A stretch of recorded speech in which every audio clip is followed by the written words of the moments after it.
চলো বাড়ি, আজ তোমায় আমি একটা গল্প বলি। বাহ, গল্প আমার খুব ভালো লাগে। অ্যালেক্স, কি গল্প বলবে? এক যে ছিল রাজকন্যা, সে থাকতো এক রহস্যময় দ্বীপে। ওয়াও, তারপর কি হলো? তারপর কি হলো জানি না, কিন্তু আজ আমি অন্য গল্প বলবো, তোমাকে খুঁজে পাওয়ার গল্প।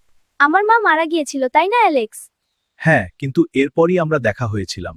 একদিন সকালে ঘুম থেকে উঠে বনের ধারে গিয়েছিলাম খাবারের খোঁজে। সেখানেই দেখেছিলাম তোমার মা অসুস্থ হয়ে পড়েছিল, আর কোলের কাছে ছোট্ট তুমি কাঁদছিল।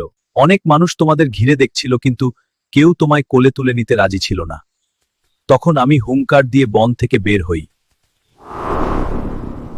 আমায় বেরোতে দেখে সবাই পালিয়ে যায়। তারপর আমি তোমায় কোলে নিয়ে বনের মধ্যে ঢুকে পড়ি। ততক্ষণে তোমার মা মারা গেছিল।